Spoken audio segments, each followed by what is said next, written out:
Okay, 5 minutes late, which isn't bad for these conferences and the size of this fantastic venue. So, first of all, thank you all very much for coming along to IETA's Europe Climate Summit, 25 years birthday this year, which we're very proud of. And thank you, importantly, for coming along to this session, communicating to achieve net zero.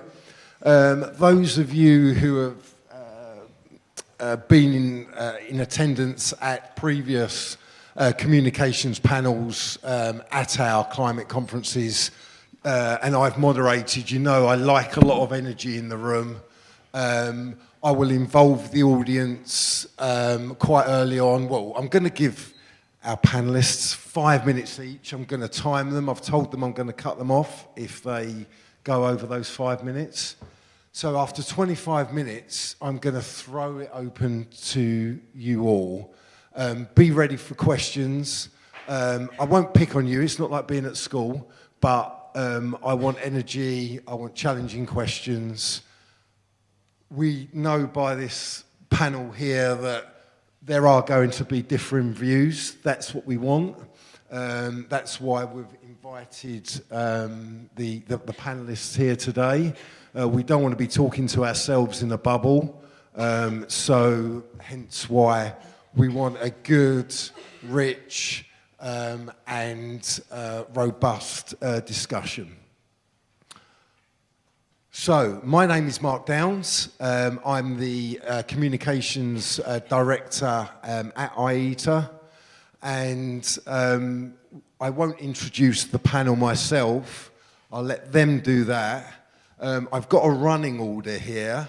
So first of all, we're going to start with Mike from Carbon Pulse. I'll then go to Lydia at VCMI. It will then be Lorna at ICVCM. It will then be Benya from Carbon Market Watch, and then Teresa will wrap us up that way from B0, the ratings agency. Okay, so I'm going to be moving around as well. I mean, it's a shame in many ways. It's a grand room, but there's a bit of a barrier here. As comms people, we like to be a bit more touchy-feely and, you know, a bit more connected. So I'm going to be moving around a bit, especially during the Q&A and the discussion. And, yeah, let's make it an enjoyable and lively session. Okay, first of all then, Mike, over to you. Carbon Pulse, I would say one of the, you know, respected go-to media outlets in the, you know, in the carbon market industry. How have you seen us as communicators working with Carbon Pulse over the years, and how has that changed, and how do we continually need to change our communications? You know, we've seen the likes of you know, The Guardian, Bloomberg Green, etc., you know, pull out quite critical critiques on voluntary carbon markets in particular. So what has Carbon Pulse thought about that, and how have you evolved your thinking? Thank you. Thanks, Mark. So I'll preface that to say that we don't really think about anything. We don't kind of form opinions ourselves. We pride ourselves on being unbiased about everything. We always joke that we don't really care. You know, we don't have a strong opinion on what happens to this market because, you know, then we don't have a vested interest to report one way or the other. And if, you know, if this market goes the way of the dodo, then, these markets in general, then, you know, hopefully that's a good thing, and hopefully we've solved climate change, which would be great. Otherwise, or the other end of that is something much worse happening, which I don't really want to think about. But yeah, I mean, I've been covering these markets for 17 years now. First with Reuters, and then Point Carbon, and then Carbon Pulse. And so I've seen a lot. I was around, I remember my first Carbon Expo in, I think it was 2007, and that was the year where Fiona Harvey, who back then was with the FT, and she did a big expose on carbon cowboys, and that was the first kind of the wave of voluntary carbon market kind of soul searching and realizing that they needed to get their affairs in order, and they possibly needed some sort of self-regulation because governments weren't going to regulate them at that point. And so I witnessed that. I saw this kind of effort to clean up their act, but it was kind of short-lived because the financial crisis hit shortly after that, and kind of everything climate and carbon related kind of went out the window for a while, as we all saw. And then kind of following that, I mean, there was just this focus on compliance. It's just been, 2010s were that was the decade of compliance, carbon, and voluntary. We wrote stories where we could, but we didn't really. There wasn't so much going on, and it's only kind of since then, since before the pandemic, that there's been so much more activity, and it does seem like that this industry has listened and has realized that this is an existential problem, and I can see, it's just completely different. There's really a coordinated effort now to really push for integrity, transparency, and the communication's a lot better. Even down to there's so many more comms agencies involved. Like I vet all of the free trial registrations that come in for our website, our news service, and I always check, who they are, what the company is, and there are so many comms agencies now and PR agencies, and I think that's great that the industry has, wants to tell a story, wants to show that it's doing good, the efforts that they're taking and everything, and that's great. But also, kind of looking at this, at the industry. This is my last point. If you look at the industry as a whole, kind of when I come to these events, people say, oh, you always write bad stories. You always write negative things. Like, why don't you focus on the positive things? And my counter to that is always, well, this whole industry is based on doing positive things. So, solving climate change, furthering sustainable development, et cetera, et cetera. So everyone here, that's your mission. Like, that is your mission statement. That's your objective of your organization or your company.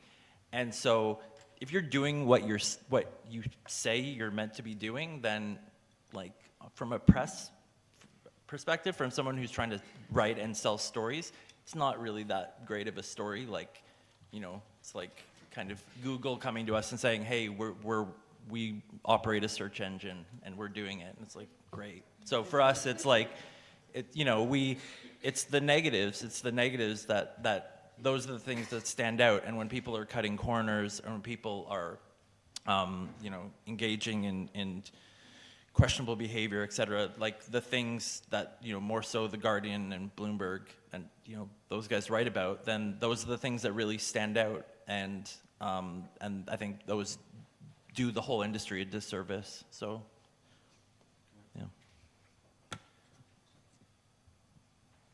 4 minutes, 36 seconds. Thanks, Mike. That was perfect. Thanks for those insights, Mike. Obviously, you've worked outside of Carbon Pulse as well with Reuters. You've seen how things evolve. Interesting your comments about the PR agencies that have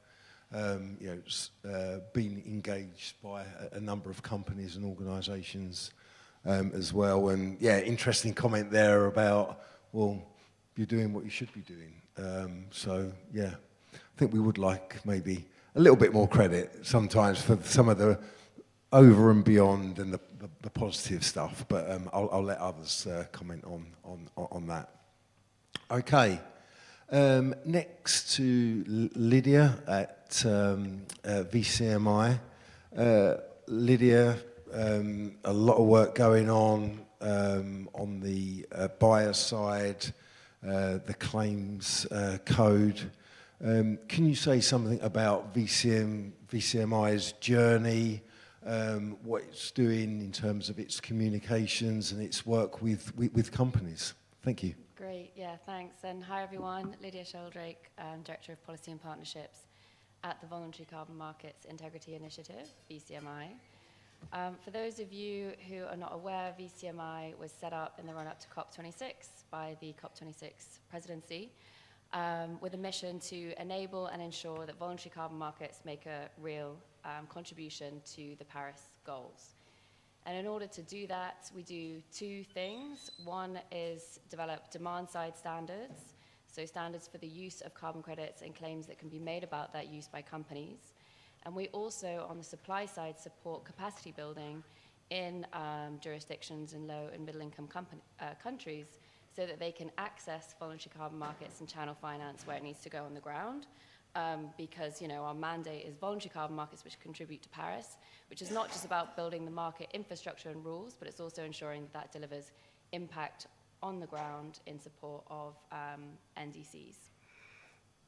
So in terms of communications, one of the most fundamental things that we do around communications is giving companies something to communicate. I.e., in order to communicate, companies need a claim that they can make, which is credible, about their use of carbon credits on the path to net zero. And they need a claim which is recognized by consumers, investors, governments, businesses, all of the stakeholders that they're trying to communicate to as being recognized as having integrity. Mike highlighted the movement of the market and the focus on integrity in communications. And that has been a real development over the past few years, especially with VCMI and ICVCM playing a key role to coalesce around the need for high integrity in these markets so they deliver on what they're supposed to. And that has been a real kernel around communications efforts as well. And it's something which can be communicated positively. And that's key because obviously around communications there are reputational risks if it's not done right. And in a voluntary market, companies need to be participating in view of getting reputational returns and building their competitiveness. So comms really comes into the sort of the bottom line of why companies get involved in voluntary action. So at VCMI, through our Claims Code of Practice, we've developed carbon integrity claims. They're claims that companies can make about their use of carbon credits on the way to net zero using carbon credits, as well as a beta version of Scope 3 flexibility claim.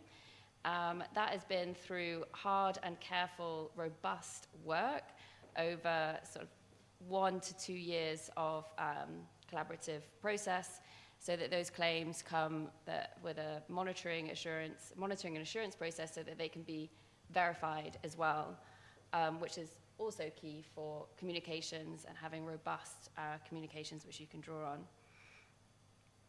And I think this represents a sort of paradigm shift for the voluntary carbon market. You were talking about the evolution of it, in seeing the voluntary carbon market as a tool, as an instrument to support companies to take the highest possible ambition in their path to net zero, so that they're using carbon credits as well as, and not instead of, taking ambitious actions to decarbonize. And that's the paradigm shift, and that's what we really need to communicate, because it's an about-face in the sort of, the era of the carbon cowboys and the association, the skepticism surrounding voluntary carbon markets as being used as a get out of jail free card. That's not where we are now. We're in a period where actually the use of carbon credits represents highest possible ambition under high integrity rules, which VCMI and ICVCM have been developing for an end-to-end governance of the voluntary carbon market. And our work and communications more broadly, it's really important that that's backed by evidence. We have several studies, we've seen several studies come out last year showing that actually companies using carbon credits are often those who are taking climate responsibility. So they've got strategies to get to net zero, they're making more progress towards their decarbonization targets, and they're investing more. So there's an association between carbon credits and climate responsibility. And that needs to come through in the communications as well. And I think that's the best way by, speaking from the point of view of a standard setter, the best way that we can support communications and corporates to be telling this story, as well as other actors on the ground and market participants, is to provide clear and consistent standards which provide clear rules of the game and enable companies to talk and other stakeholders to talk positively about the impact that is bringing, and then plug the gaps and protect the market against negative press. As Mike said, there's a lot more interest from the press to get sort of negative stories, so we need to be plugging those gaps, else we shoot ourselves in the foot in allowing that to come through. Thanks, Lydia. Just over, but I'll let you off. Thank you very much for those insights, and interesting. The headline and the we've all seen. Carbon cowboys, the Wild West, etc. And I mean, that, I think, comes on nicely to Lorna. I mean, first of all, thanks, Lorna, for coming on the panel. You've only been in the job a few weeks, so a bit of a baptism of fire for you. But we really appreciate it. I mean, obviously, ICVCM's role is to try to ensure that those cowboys and the Wild West doesn't happen, or they're excluded from the market. So I think there's recognition out there that not everything is rosy out there in the garden, that there are the players that shouldn't be in the market, and I think we need to be humble, and I think IETA's messaging often does talk about that continuous improvement and evolving process. But tell us a bit about what ICVCM are up to improve that integrity. Thank you. Thanks, Mark. And like you said, yes, I have only been at the ICVCM for a couple of weeks, so bear with me. But I previously worked for the UK government for 10 years and then in consultancy. So I've seen the challenge of communication around carbon markets from both the private sector and the public sector side. And I definitely agree with other panelists that I think there's kind of lost sight on the narrative of the wider picture.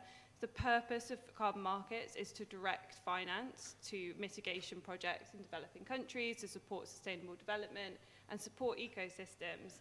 And we heard at COP27, the Stern and Songway report was saying that we need 2.4 trillion a year by 2030 in climate finance. And it's just not possible without including private sector finance in that. And the only way to generate that kind of level of finance is through carbon markets. But it is correct that the market needs to be held to account. There have been varying levels of integrity, and this is where the Integrity Council steps in with the aim of reforming the market alongside other standard setters like the VCMI, and really setting a minimum threshold for integrity for the market. And in a similar way that you have in capital markets, you have regulators that are responsible for different elements to try and create a consistent global standard. And I think it's really essential that we get these carbon markets right, and it's also right that newspapers hold the carbon markets to account, that they pull up people where they're not meeting those minimum standards of integrity, and come at it with a kind of healthy dose of skepticism, I'd say. And I definitely agree, I want to echo what Lydia was saying as well around carbon markets are as well as, not instead of, climate action. And that, I think, has been something that's missing from the narrative recently. I was well under time.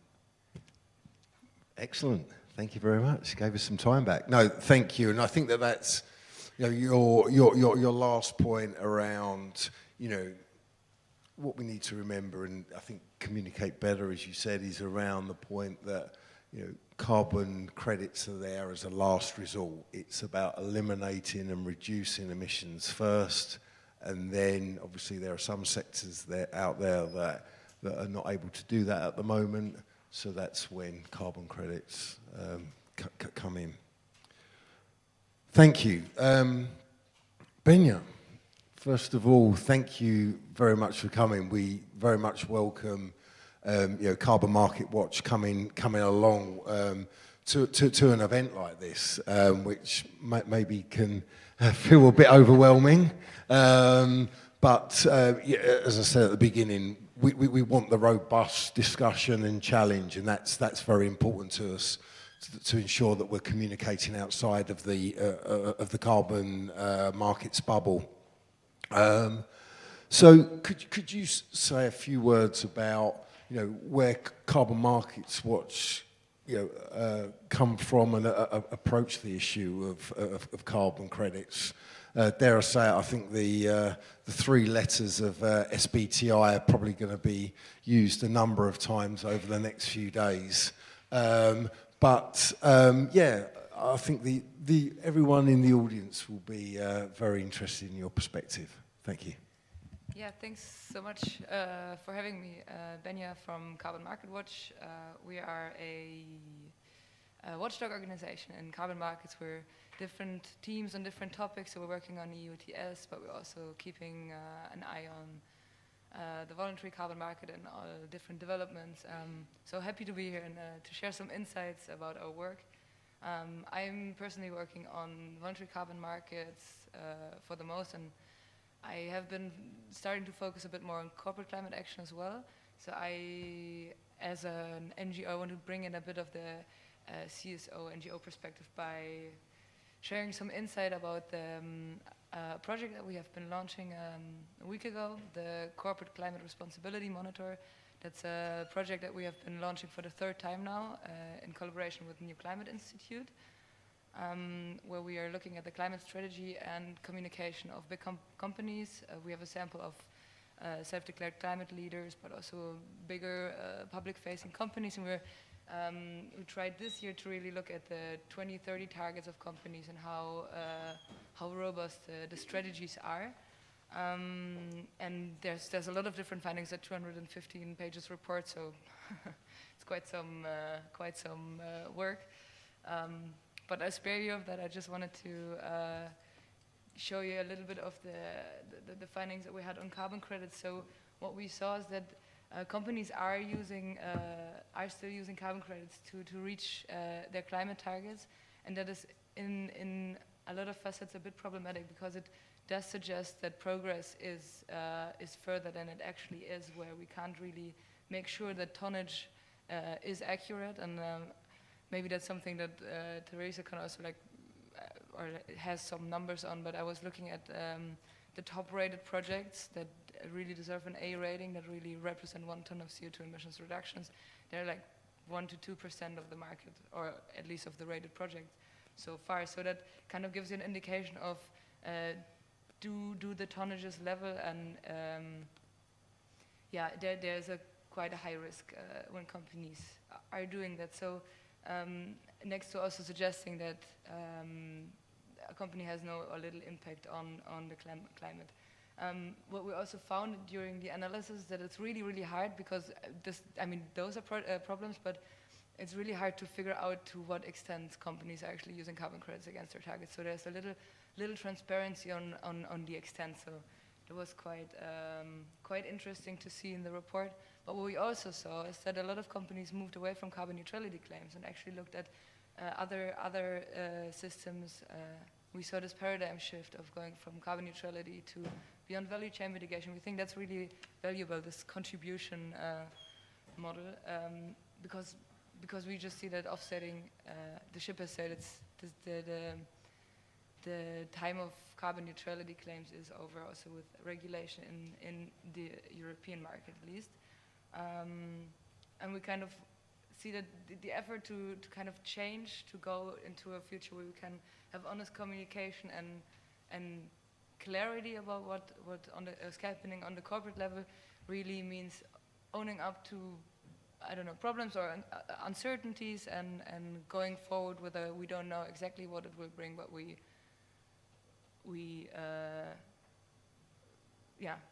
other ways of communicating. I think there's room for more discussion, that so I won't go into too much detail now, but just to end the circle on communication, it's really important to see that the media has to play a role, and NGOs and grassroots organizations really play a role in scrutinizing, and negative media is not the problem. The problem is more,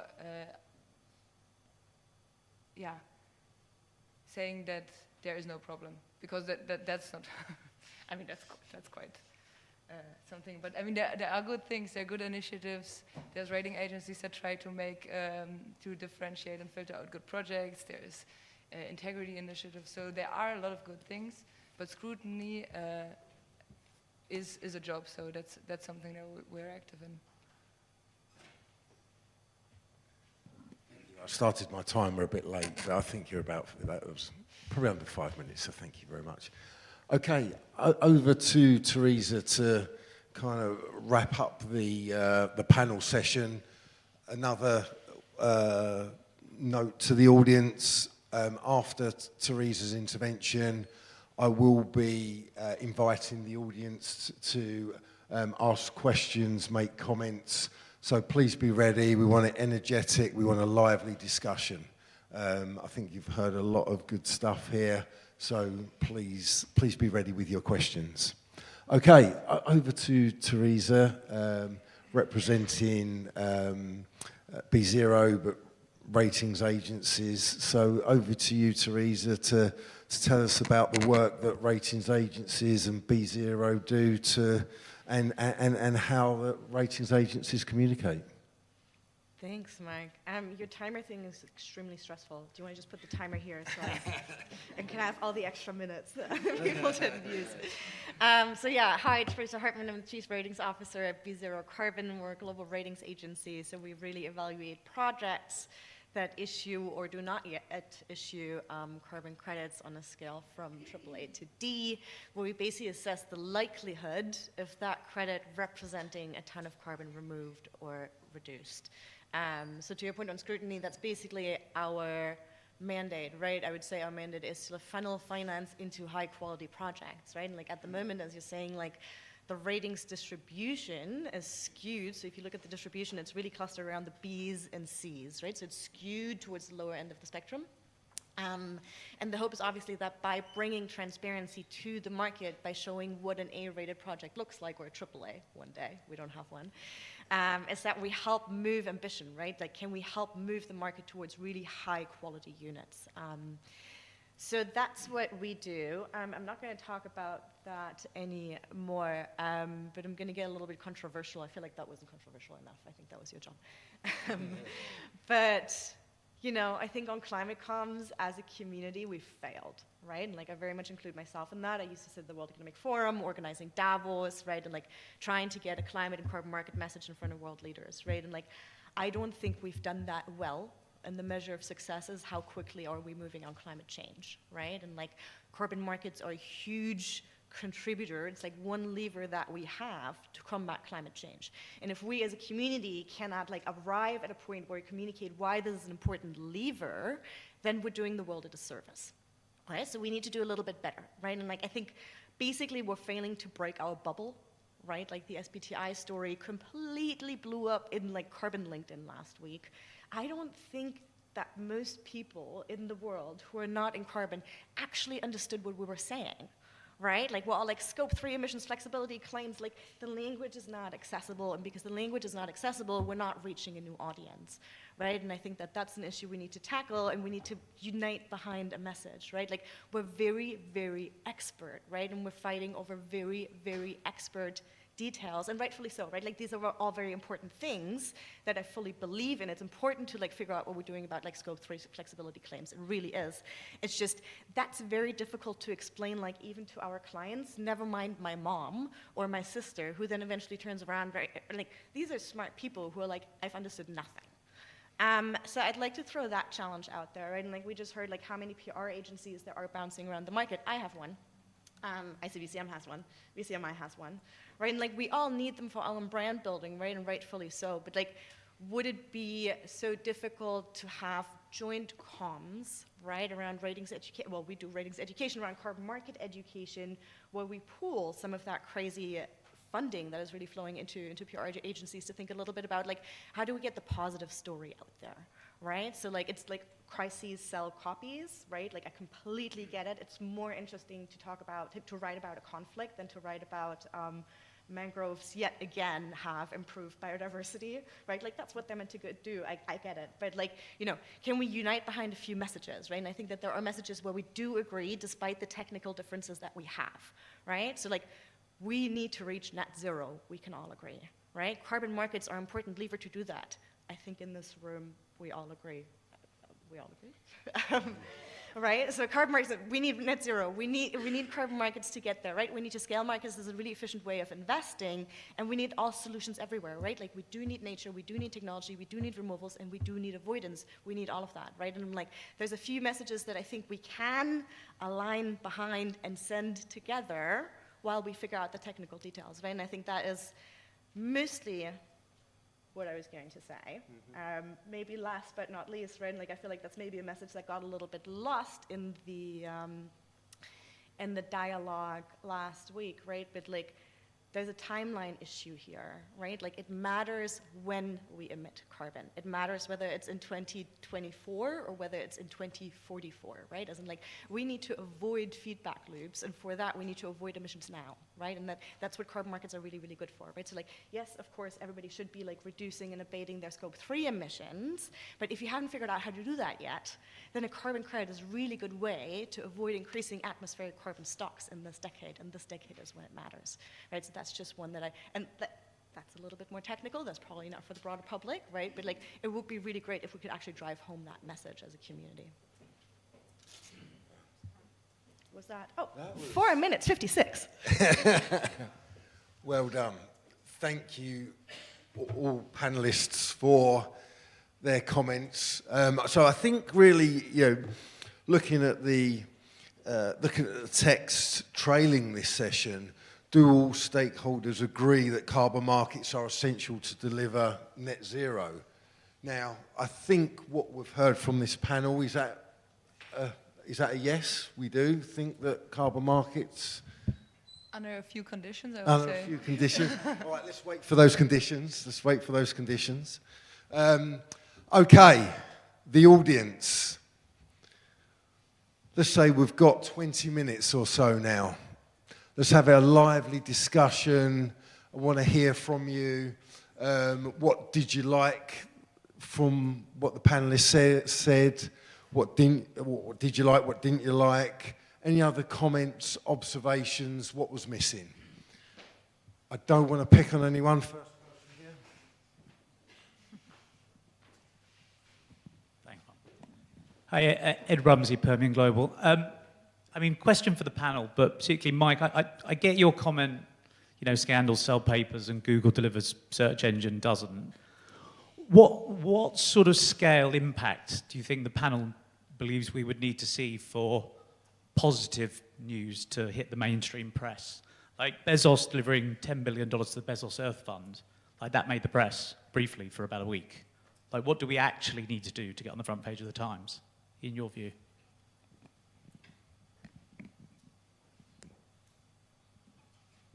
Go for it, Mike. Well, I mean, it's not us who decide to write negative stories. It's you guys who decide to read them, and not by people in this room. I mean, everyone. You know, I was telling my colleagues last night, if you have some community paper and you have 2 headlines, and one is, you know, local teen raises £1 million doing a fundraising fund run, or some neighbor, some church or something involved in £1 million embezzling scandal or whatever, most of you will read the embezzling scandal. That's what you will click on. And so for us, we just have to follow that. It's when we do write quote unquote good stories, we do write the, you know, those tend to be the announcements you send us, the you know, projects you launch, the initiatives, the mergers, acquisitions, investments. We write loads of those, and you know, they don't get a load of clicks, but that doesn't determine, we don't determine what we write based on clicks, but they don't, because people don't tend to read those stories. But equally, we make a point, and some of you may have noticed, we never write about awards. We never write about the awards. We don't do awards, and I know loads of you guys email us and say, please nominate us for best project developer, please nominate us for best trader. And like, we just delete those because number one, we're not gonna nominate anyone. And number two, we don't write those stories because they don't really, there's no value added. It's just kind of self-congratulatory back patting.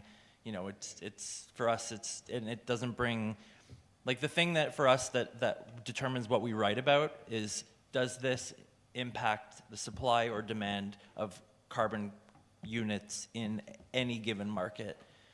So whether that's fundamentals, policy, whatever, that's what kind of determines what we write about. So we don't really write about overachieving. We don't really write about awards. I was going to add something else. Also, the fact that this industry, not only us, but the fact that you have ratings agencies now, multiple ratings agencies coming out, emerging, and there's demand for them, like that says something about this market. Like that says, like there are other industries where there are not ratings agencies, there are not watchdogs, that self-appointed watchdogs that emerge to keep an eye on things. Another one, like the CFTC call for whistleblowers last year, you know, you don't really see a lot of industries where the main regulator puts out a call for anyone, and like quite a publicized call, that if anyone sees any wrongdoing, you know, untoward behavior, contact us. Like that says something about you know, what's happening in this industry, and it's not us, and it's not the negative press, right? It's not the negative press didn't give birth to the ratings agencies, and didn't give birth to like these attempts at regulation and these calls for whistleblowers. Okay, Teresa, go on, go for it. Yeah. Oh no, I was just disagreeing. I'm like, the negative press did give birth to ratings agencies, I know, but what gave birth to the negative press? not the ratings. We weren't around. No, but the activities that the press was about. So, you know, the fact that you have companies dropping their carbon neutral claims, like the list goes on, it's not, and these are things to write about, and these are things everyone wants to read about, so we have to write them. Like if we wrote only positive things and we didn't write any negative things about the market, we wouldn't be here, we wouldn't survive. But equally, carbon policy, we don't do the big investigations. We don't have the resources to do these huge investigative exposés like The Guardian, you know, Patrick Greenfield, et cetera, spending 6 months investigating something. That's not us. Like that's them, and that's their mandate, and that's what they do. But equally, we won't ignore that if they've put a lot of time and effort, and if there's a story there, we'll pick that up and we'll report on their findings. Equally, if you put out a report that finds, oh, so much carbon finance has been channeled to projects and we've done all this good, we'll equally report that. And often, other outlets won't write it. So our bar to reporting all of this stuff, positive or negative, is a lot lower than everyone else. Great. Thanks, Mike. That's really useful context, I think, for everyone in the room. Okay, Rachel. Thanks, Mark. Rachel Armstrong, UK ETS. I'd like to pick up on what Teresa was saying, because I think, certainly from my perspective, normal public with the SBTI announcements last week, if they were watching, went, somebody tried to do something and the people who worked there demanded resignations. So I don't think they got into what actually happened. I think they heard massive disagreement. So, I just wanted to ask if you had any ideas about the how do we fix these problems, right? Because I think you're absolutely right. You know, your mum, your sister, anybody out there that wants to do things where they feel confident that they can use their individual or their business purchasing power to be consistent with building a long-term sustainable net zero future. They want to know how, and they want that accreditation piece.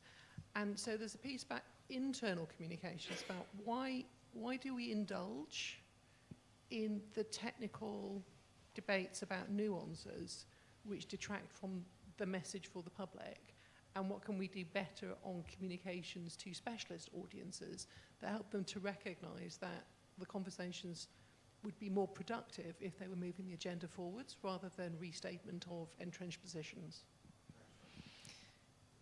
Yeah, all good questions, and I think a good challenge of like, what should we do rather than what shouldn't we do? You know, I was scrolling through. I think the reason why I got so frustrated with the discussion last week was that I was going to present in an all-staff meeting on Monday on what had happened. Let's explain this to, like, you know, we have software engineers and data scientists, and they're all like, what the heck's going on? So I was scrolling through the LinkedIn threads and the comments and trying to catch up on it and turn on the news.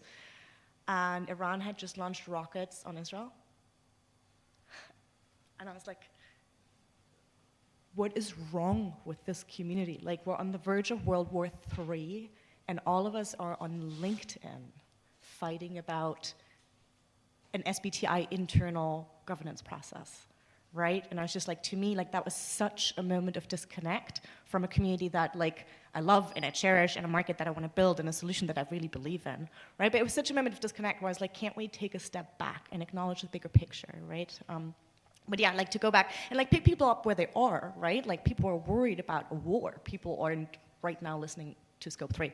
But yeah, so long story short, like, how do we communicate better, right? And like, maybe that's also like, how do we get to the front page of the Times, right? But like, I think it's about making it relatable, right? As in, like, when we talk about climate, like, there's so much research about how to communicate on climate, right? As in, like, talk to people about their kids. That's something that's close to them. That's something that people can relate to, right? As in, like, make it about people's personal carbon footprint, right? As in, like, each and every one of us produces something like 20 kilograms of trash a day, something like that. I haven't looked up the stat.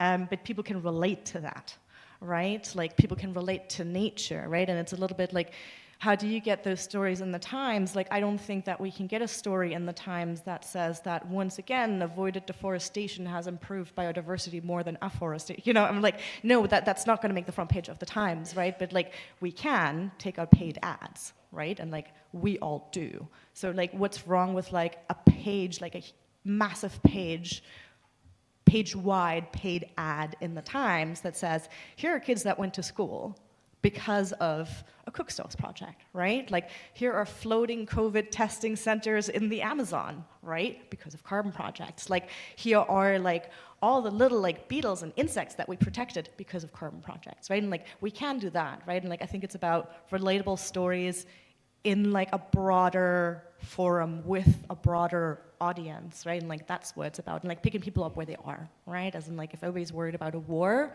please stop talking about Scope 3. Like, it's just not landing. It's very uncomfortable. Thanks, Teresa. I know Lorna wants to come in as well. Thanks, yeah. And just going back to the front page of the Times, is that really what we're aiming for? And I think what you were saying about the way that we communicate as organizations, making it accessible, we need to communicate. Maybe it's not a giant ad in a newspaper, but even just the way that we communicate. So talking about Scope 3, having come from government where Scope 3 really isn't, only until recently became a thing, it's explaining what that actually means for businesses or for people, talking about, so for a small company, the idea that they would, so I'm thinking about this because cafes at the moment, but if a small cafe wants to try and control their Scope 3 emissions, they go out, they purchase maybe their food from Costco or the nearest Tesco. How do they have control over the emissions from those huge organizations? And we talked about tipping points. We need to act now, so offsetting or using carbon credits towards reducing your Scope 3 emissions now is a way of immediately reducing emissions, channeling finance, and it's that kind of message that I think is not fully understood. And I think a lot of people, when you use the language like Scope 3, will immediately switch off. They just hear emissions. They don't. There's other things going on in the news, and I think we need to work together to try and communicate more clearly outside of our bubble on this. Thanks.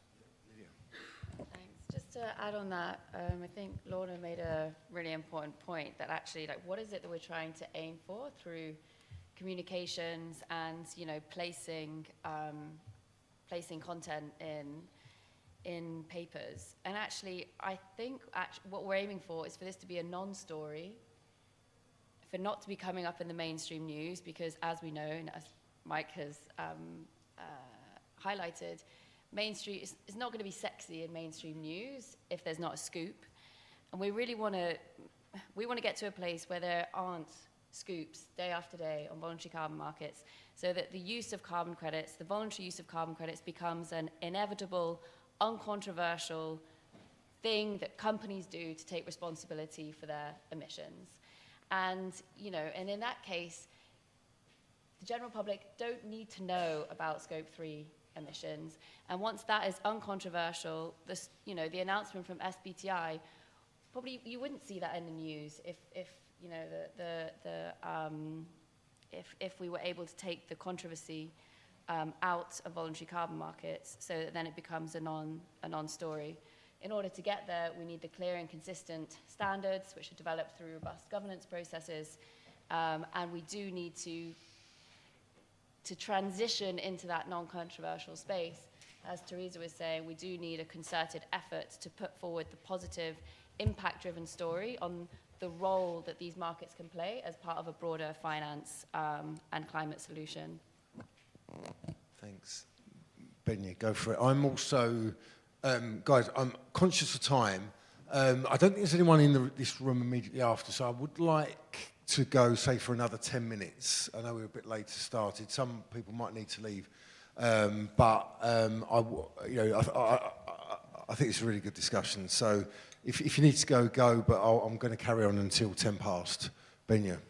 Yeah, I just wanted to say that I think I really do agree on the non-story aspect. So what the role of the media really is, and before actually going into that, I was thinking that with all these technical terms, it really is super difficult to digest, but just keep in mind that Scope 3 is, for the majority of companies, 95% of emissions, so really a big bunch that we shouldn't ignore. And really all the implications of Scope 3 are important because they make up for such a big part of company emissions. So that having said, I think that the role of the media really is to go where, and also of CSOs, is to go where the money isn't, because where the money is being made, there's other people there, right? Like market actors and everybody involved in carbon credits. There's already somebody on the positive, on the negative, and on the shortcomings, on the things that we need to improve and make it workable. That's something where the media goes, that's something where NGOs go and really point that out without trying to destroy any market, but to say, like, acknowledge what's going wrong, to improve it, to make it better. And there's no shame in seeing that something's not working and proactively working on something. So really that is kind of the narrative shift that we need. And I think that's really important to see this, like, oh, we hate The Guardian now because they are trying to destroy us and they want to take us down. There might be some people in The Guardian who want to do that, yes, but I mean, that's not the aggression is not necessary. Like, there are things that are wrong, that are going wrong, and they're workable. You can do something about that, and that's this black box. This unregulated market really is a black box sometimes, and I think that just that, and also in terms of what communication could go about a bit more, I think in the future is financial transparency. We've done a lot of research on tracing prices and understanding how much money is actually channeled to projects, and how benefit sharing agreements work, how intermediary finance streams work. There's no transparency, and I really wish for the public to be able to understand how voluntary carbon markets are working in terms of financial streams. So I think that really is a future topic for improvement. Great. Thanks, Benya. Can I just add one point as well? Very quickly, Mike. I think Lydia kind of alluded to that. The front page of the Times is typically reserved for bad, scandalous, headline-grabbing articles. So really, I agree. That's not a place. If you're doing good and you're doing everything you're setting out to do and whatever, that's not a place you really want to be. So, also, and just the idea that there's this saying that bad reviews of anything spread something like 5 times faster. They compared to good reviews. So if you're doing good and no one has anything bad to say about you, then that's not going to spread. I mean, again, the SBTI thing that was, in my mind, that was a huge own goal for them. And the fact that they did this and they didn't have buy-in from their staff, and it seems like, I don't know what the process was for communicating this, or the fact that, like, you know, the staff published that, leaked the letter first and then wrote a separate letter. It was just, in my mind, it was like,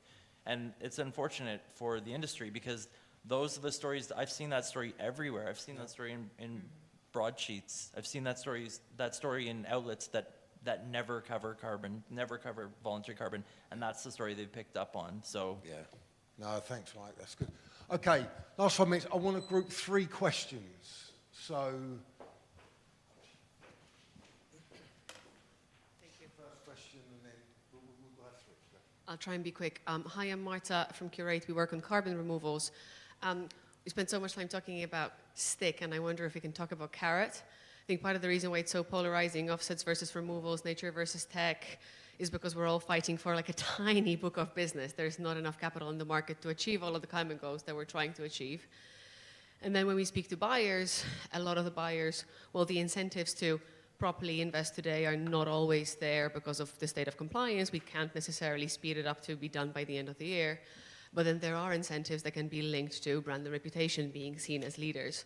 When I speak to big buyers, one of their biggest challenges is, or actually CSOs say, I'm nervous that my company is going to roll back our net zero goal or roll back on our commitments because there is 0 penalty for saying we'll do everything 10 years later, but there is all the penalty and punishment for not doing things exactly right because of how heavily we scrutinize. So knowing that we don't want to reward bad behavior, buying cheap credits that are not good or not reducing properly, do we believe, does the panel believe that there are ways in which we could reward properly trying hard and missing the mark? But how can we create, using the media, using this community, how can we create some carrot so that more capital starts flowing faster? Thank you. Okay, remember that question. Other questions? Okay, sorry. Thank you. I don't know if this is totally a question, maybe a comment, but you invited for dialogue to be juicy. I might be dating myself, but I grew up my career in media, so a lot of this conversation I feel sort of frustrated by because I was at the early stages of actually inventing how media monetized itself. I've spent the last few years of my career as a chief marketing officer really trying to draw the world's attention to the role of agriculture as a climate solution. And it was hard, and it continues to be hard. And I feel a tremendous amount of responsibility that we prioritize coverage of agriculture as a climate solution because it is the most important industry. We are a growing population. We don't have enough food. Our water is contaminated. We have runoff. There's a lot of things that can be fixed, both reductions and removals through regenerative agriculture practices. If I had a screen and I was going to allocate some real estate to it, I would always want to have some coverage of this type of investment covered constantly, good or bad, because it is literally our most important asset in reducing and removing immediately and at a scale that is really essential. So I just find the conversation, the responsibility side of the conversation for media to be missing in here. And so I don't know if it's a comment or a question, but I just wanted to share. We'll get Mike to say a few words about that. Last question over there. Yes, I'm not quite sure if I have a question either. It may be more of a comment or an observation. Peter Meyer, I'm an attorney in the space. I think when it comes to communication, it always depends also on who we actually would like to address. And as far as the voluntary carbon market is concerned, if we want to scale it, then I think we need to direct and sort of tailor our communication to the people who we care about, which are mainly the buyers, because without them we don't have a market, and the market doesn't really exist at this point. I think there are just a few buyers that play a huge role. They are typically huge corporates. They're sophisticated. They can differentiate about good news and bad news. So I think we need to tailor more to these kind of clientele to develop the market. And then also the most regulated markets and the oldest markets on the planet that are highly regulated, they also face bad actors sometimes that act, plainly malicious and fraudulent, but nobody would say that these markets aren't achieving their goals in raising capital. Great, thank you. So there's nobody in this room afterwards, so I'm good. That's 10 past now. Another 5 minutes to respond, and off we go. Lydia. I can take the first one on incentives. So that is one of the things that we're working on at VCMI, to provide a claim that companies can make and get recognition for using carbon credits as well as decarbonizing on the way to net zero. And that is in recognition of that the most commonly cited reason for companies standing back for using carbon credits is the biggest barrier to action being lack of a third-party verified claim and the reputational risks, therefore, of participating in these markets without that air cover. And so that's why we've provided the carbon integrity claims, which Bain became the first company to make a few weeks ago, and doing that in collaboration with a huge number of civil society organizations, businesses, governments, development banks, so that these claims and the use of these claims gets broad recognition. So that's kind of, using our role as a standard setter on the demand side to both kind of overcome a barrier and create a positive incentive, and using that basis and our work with governments to not only provide an incentive for companies, but also a blueprint for governments and regulators to use to help accelerate the runway to regulation. Because ultimately, if we're going to get the whole economy moving in this direction, we're going to need regulation. Thanks, Lydia. Teresa, you want to come in? Yeah, I wasn't going to talk about ratings, and now I'm going to talk about ratings. So carrots, right? So like what we're seeing, so we put out some research recently where we looked at the correlation between prices for carbon credits and the rating that they have. So what we're seeing now is that there's price rating correlation, right? So like for every notch that you go higher on the ratings ranking, you get something like a 25% price premium on the credits. Once you hit the A bucket, right? So once you go A, AA, AAA, it's something like a 200% price premium for those developers who are selling off those credits. So we do have a carrot for good projects now that we've had ratings in the market for a while. I think the next hurdle for us, and we don't have the data yet, but the next hurdle for us where we can really help create a carrot is if we can demonstrate that we can drive down the cost of capital for project developers, right? So we do a lot of pre-issuance ratings now that developers are using for investor relations while they're still raising funding, right? So like if we can demonstrate that higher rated projects actually have better access to capital, there's another carrot. I just need to produce about 100 more to give you a statistically significant sample. But that's one. And then I was going to say something about the agriculture topic because it's very close to my heart. I used to work on land use. I think that I had multiple conversations today where people were telling me that they weren't investing in soil because it's too difficult and it's too risky and we can't measure it. And I was like, that's the wrong thing. Right? Like we need to incentivize people to do the hard things. Like we need the new asset classes, we need the new credits, we need the new technologies, right? Like we need to find a carrot to get people into the difficult sectors, right? And like the bane of my existence is that ratings are being misunderstood, right? So like what a rating does is that it gives you a risk profile on additionality payments and carbon accounting for your project. We're not saying don't buy risky credits. We're saying we're creating transparency on the risks you're exposed to so that you can appropriately hedge, insure, build diversified portfolios. Like you probably don't want to be exposed to only like one type of risk, right? You probably want to be you probably want to be diversifying that, right? But like the rating isn't to say don't do the hard things, right? The rating is to say, yeah. Sorry.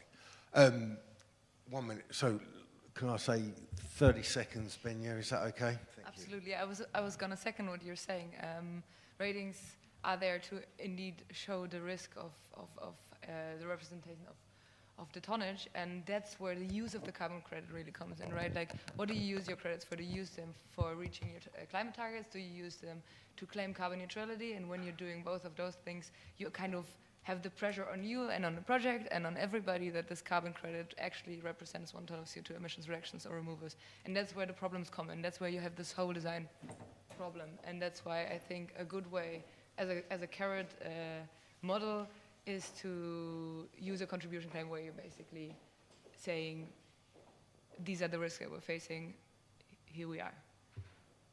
Thank you. Can I just add quickly, really quick? Just on the, and she just left, so the agricultural topic. Make a comment, because I mean about irresponsible reporting. So yeah, I mean we cover ag carbon loads. We cover the studies, we cover a lot of the good news, we cover the projects, we cover these programs in the US that redistribute the funds. I don't think there's anyone who covers ag carbon more than us, so we definitely do that.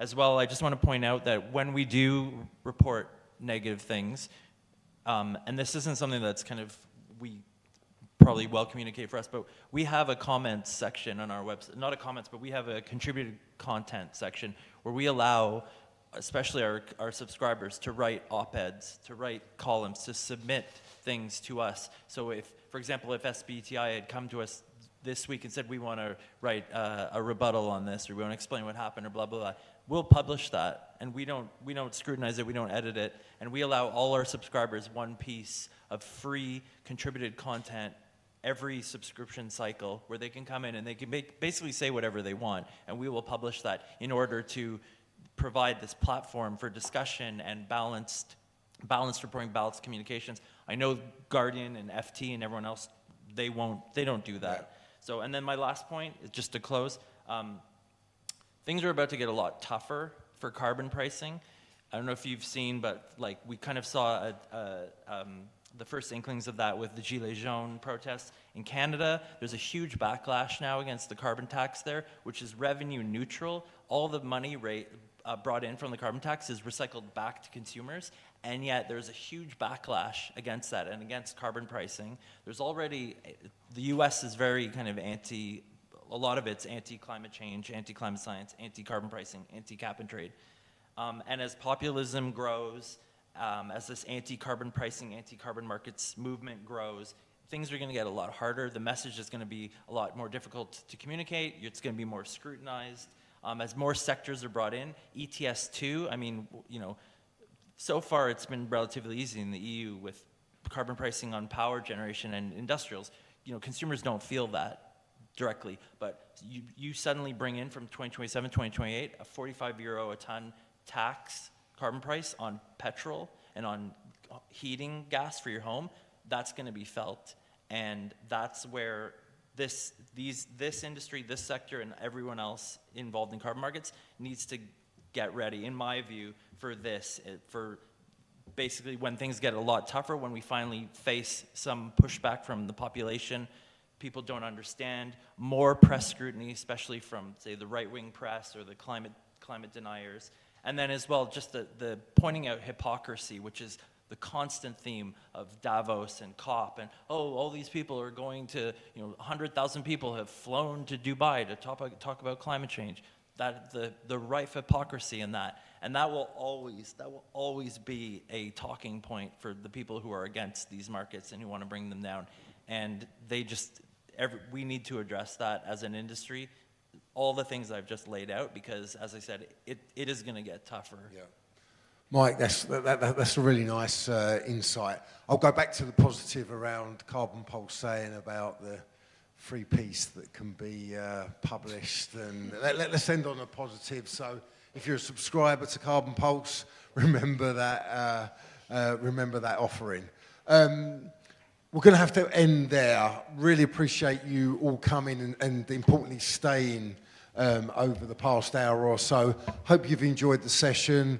We're all about for further discussion. Welcome your feedback also back to Lisa or myself on the session, what we can do more to improve it for future summits. So please give my panel a hand, and I hope you enjoy the rest of the conference.